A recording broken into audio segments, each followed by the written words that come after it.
Hello, and welcome to HSS Florida. This is Dr. John Patrick Connors. I am a hip and knee replacement surgeon with the Adult Reconstruction and Joint Replacement Service at the Hospital for Special Surgery. We are honored that you have entrusted us with your orthopedic care. Thank you for your time and attention over the next few minutes as we review some important information prior to your knee replacement. Over the next 20 minutes, we will review important information regarding knee arthritis and knee replacement surgery, planning and preparing for surgery, the day of your operation at Jupiter Medical Center, and what to expect at home after surgery. This video is intended to provide a basic guide of your experience and should not replace direct discussion with your surgeon. The normal knee is a complex hinge joint between the bottom of your femur bone and the top of your tibia bone. There is a secondary articulation between your femur bone and your kneecap, also known as your patella bone. The cartilage that covers the ends of these bones acts as a cushion to allow your knee to move freely and without pain. Due to a combination of factors, typically related to aging, your particular genetic profile, and potentially a prior injury to your knee, the cartilage coverings of your femur, tibia, and patella bones can begin to break down prematurely. This leads to inflammation in the joint, and ultimately the roughened bone ends rubbing against each other. This is what is known as arthritis. Patients typically feel this as pain deep in the knee, thigh, and even hip, particularly with activity. They also feel stiffness, reduced range of motion, and instability or giving way of the knee. If after an extended course of conservative treatment, you continue to have pain and dysfunction related to your knee arthritis, knee replacement is a good option to reduce pain and improve function. Knee replacement removes the diseased arthritic bone ends and replaces them with new metal and plastic parts that act as your new knee. A knee replacement is composed of 4 component parts. Like putting a crown on a tooth, approximately 1 centimeter of arthritic cartilage and diseased bone is removed from the ends of the femur and the tibia bone and replaced with a cobalt chromium or hardened titanium femur and tibial components. The specific amount of bone and the orientation of the bone removed is customized for you based off your individual anatomy, ligament tension, and postoperative goals. The implants are held in place in one of 2 ways. The gold standard for knee replacements is the use of a highly specialized bone cement called polymethyl methacrylate, or PMMA cement. Rather than acting as a glue, this cement acts as a grout and interdigitates with the bone structure around your implants, holding the parts in place. This has an excellent long-term track record. For younger patients or patients with harder bone that will not allow for cement to interdigitate, highly porous implants can be used, where the tibia and the femur components are wedged into place, and the bones see these implants as self, and the femur and the tibia bone incorporates into the implants. Between the implants snaps a specialized plastic liner. This acts as your new cartilage. Additionally, if your kneecap cartilage is worn, this worn cartilage will be replaced with a plastic button on the undersurface of the kneecap. The design, size, and orientation of these parts are chosen specifically for you based on your individualized needs, pre-surgery condition, and goals after surgery. The purpose of performing a knee replacement is twofold. It is to reduce the pain you are experiencing and get you back doing the things that you love. This is a successful operation, with more than 80% of patients undergoing knee replacement surgery at HSS satisfied with their operation. Despite being an excellent operation, like anything else in life, there is no free lunch, and nothing is without risks. We believe it is important that you understand these risks before proceeding with surgery. Specific to a knee replacement, the most common risks are infection, blood clots, stiffness, and incomplete pain relief. Later in this video, we will review our specific pre- and postoperative protocols to minimize the risk of these events. We will also review these risks as well as your specific individual risk profile at your 1-week preoperative visit.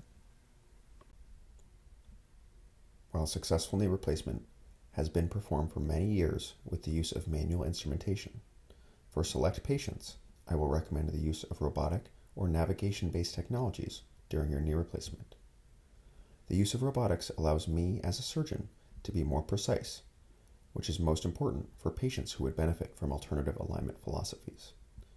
Whether your knee replacement uses robotics, navigation, or precision instrumentation with intraoperative kinetic balancing tools, your knee replacement will be individualized and customized specifically for you based on your preoperative alignment, function, bony morphology, ligament tension, and postoperative goals. If knee replacement is something you are interested in proceeding with, there are a number of tasks that you will need to complete prior to surgery. First, you will need to see your medical doctor and any applicable specialists, such as a cardiologist, to ensure you are healthy enough to undergo surgery. They will order routine blood work and an EKG. I also ask that you see the dentist prior to surgery for a clean bill of dental health, as I would request that you do not have any dental work for 3 months after your knee replacement to minimize the risk of infection. These clearances will need to be sent to our office at least 2 weeks prior to your operation, and I recommend that you call to get in with your primary physician, cardiologist, and dentist as soon as possible once you have picked out a date for surgery. Next, you will need to prepare your team and your home for surgery. Knee replacement recovery is a team sport, and you cannot do this alone. You will need somebody to pick you up and drive you home from surgery, and I ask that you have somebody stay with you around the clock for at least the first 72 hours after surgery. After that, you may stay on your own, but most patients will need some help around the house with things like cooking and cleaning for at least the first 2 to 3 weeks after their operation. Through your insurance, my team will coordinate a nurse and a therapist that comes to your house twice a week for the first 2 weeks to check on you. These are not full-time caregivers. Most commercial insurances, particularly Medicare, do not cover full-time caregivers or rehab center stays after knee replacement. It is important you discuss your benefits with your particular insurance carrier to understand what will be covered and what will require copay, coinsurance, or out-of-pocket costs. You will also want to prepare your home for surgery, organizing frequently used items nearby, such as phone chargers, removing anything from the ground that may be a tripping hazard, and making a recovery plan for any pets you may have at home. Next, there are several pieces of equipment that you will need to gather. In your pre-surgery packet, I have provided you with a prescription for a walker. You will need this for the first few days to week after surgery. You can obtain these from a local durable medical equipment supplier if you would like to use your insurance, or alternatively, these can be purchased out of pocket from a store like Amazon or Home Depot for approximately $60. In your pre-surgery packet, I have also provided you with specific instructions for skin and nose cleaning prior to surgery. I ask that you obtain these specific items as soon as possible, as you will need to begin using them starting 5 days before your operation. Finally, many patients choose to use additional equipment such as an ice machine, shower chair, or raised toilet seat to help with their recovery. While not typically covered by insurance, I have partnered with a third-party vendor known as the Recovery Shop to help facilitate you obtaining these helpful items prior to your surgery. You have received a QR code in your surgery packet, as well as a direct link that will be included in the email containing this video. Next, I ask that you prepare yourself for surgery, and I believe the importance of this slide cannot be overlooked. I ask that around the time of your operation, you treat yourself like an athlete. If you are smoking, I ask that you stop smoking 6 weeks before and 6 weeks after surgery to minimize the risk of infection. I would ask that you participate in your pre-surgical exercise program, as well as attend your preoperative physical therapy visits with our HSS physical therapists. Furthermore, I ask that you focus on your diet, eating high-quality, high-protein foods, as well as whole grains and colorful fruits and veggies, as eating a healthy diet has been shown to make a substantial difference in your recovery after surgery. iovera, the brand name for genicular nerve cryoneurolysis, is an innovative tool in the fight against postoperative pain after knee replacement. Performed within 30 days of your surgery, There is promising data to suggest a reduction in pain and narcotic consumption for the first 3 to 6 months after surgery. As such, I recommend all of my patients undergoing knee replacement to have this procedure prior to their surgery, and this is typically covered by your insurance carrier. This will be coordinated through our office in conjunction with LB Bettridge, PAC, who is our iovera expert here at HSS Florida. 2 weeks before your operation, you will have a phone call with one of our nurse navigators. They will review your medical clearances as well as your full medication list, including what medications to stop and when. It is vitally important that you follow their instructions, as failure to do so may result in your surgery being canceled. While these specifics will be reviewed in detail at your 2-week preoperative phone call with the nurse navigators, as a general rule, I ask that you stop anti-inflammatory medications at least 10 days prior to surgery and any blood thinning medications at the very least 5 to 7 days before your surgery, though this will be ultimately at the discretion of the physician who prescribes these medications. Additionally, it is critically important that all medications are listed on your medication list. If you take a biologic drug or chemotherapy that is not found on your medication list, please tell your nurse navigator or call my office to review these medications together. 1 week prior to surgery, we will meet together to review your clearances, your consent form, and answer any last questions that you may have about surgery. I will then send your postoperative medications after this visit. I ask that you fill these as soon as possible so that you have them available for you after your surgery. Finally, I ask that you hydrate with a carbohydrate-rich sports drink before your surgery, as this has been shown to improve your recovery from anesthesia as well as surgery itself. This is as simple as a full sugar Gatorade the night before and the morning of surgery at least 2 to 3 hours prior to your surgery start time. It is important that you do not eat anything after midnight the night before your procedure. While you may have black coffee in the morning of surgery at least 2 to 3 hours prior to your surgery start time, please do not put any milk or cream into this. A patient's surgery is canceled at least once a month over coffee creamer. Please do not let this happen to you.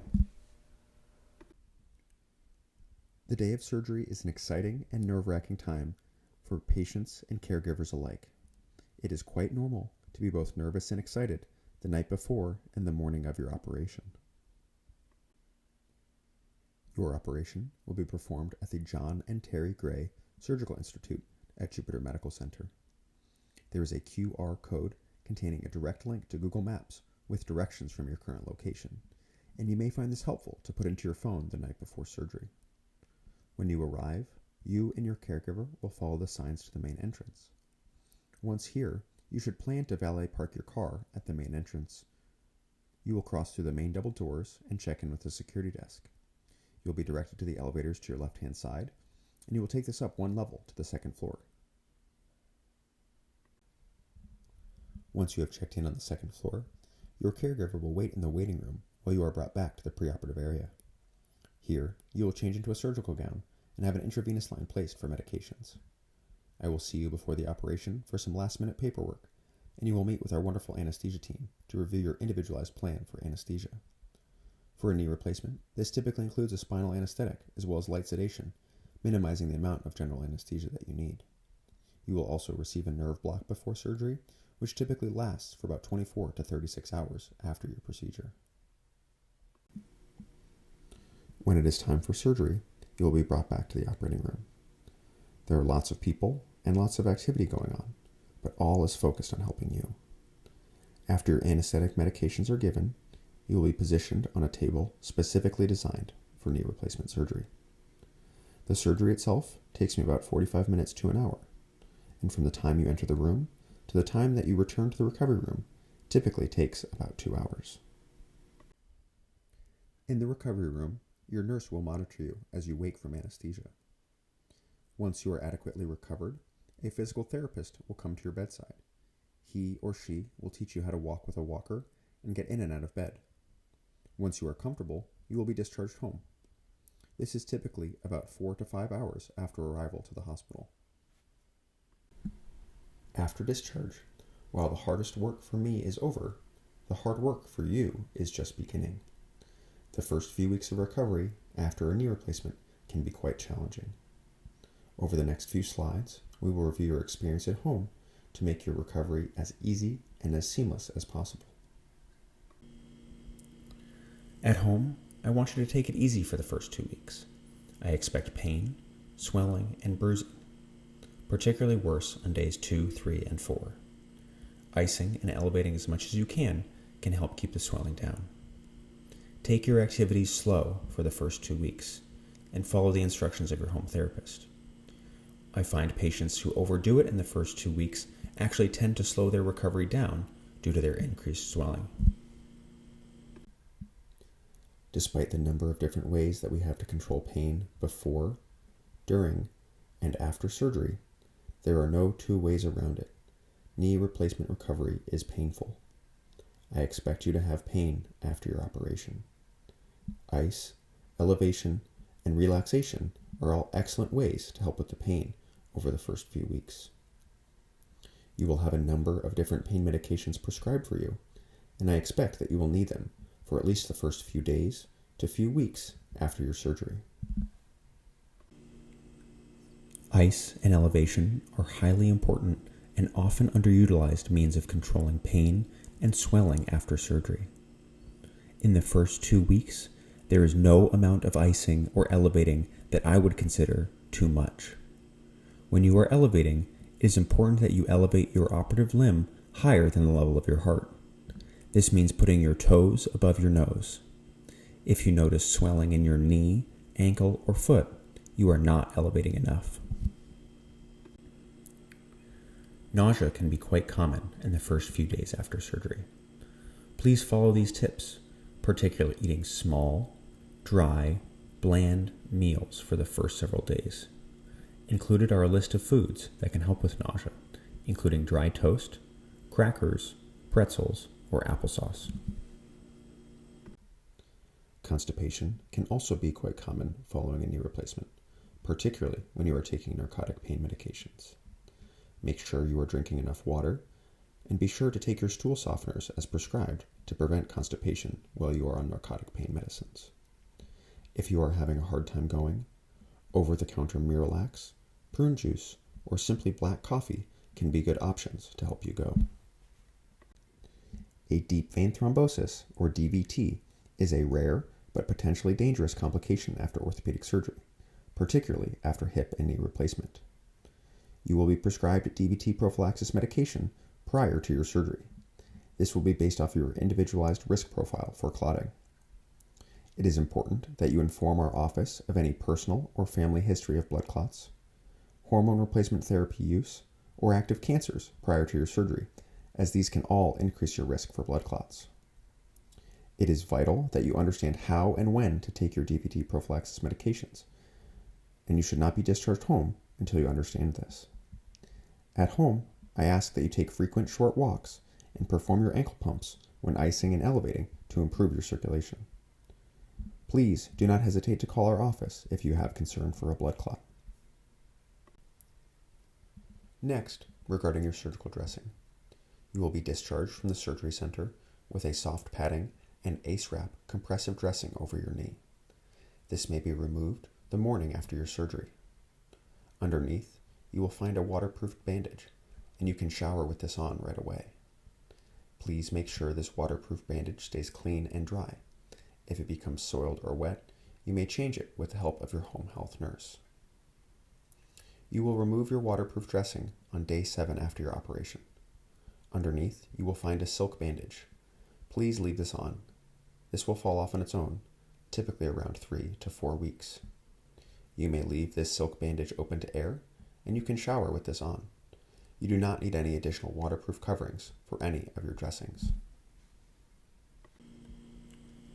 Finally, if you have any questions or concerns after your operation, please do not hesitate to call our office. There will be lots of people checking in on you after surgery, including the home health nurse and myself the day after surgery, as well as your nurse navigator in the following days. Please do not hesitate to reach out to us if there are any questions or issues. Thank you for your time and attention to these important details. I look forward to providing you with the highest quality orthopedic care. Please do not hesitate to reach out to my office with any questions or concerns regarding your knee replacement. I look forward to seeing you at your 1-week preoperative visit. Thank you.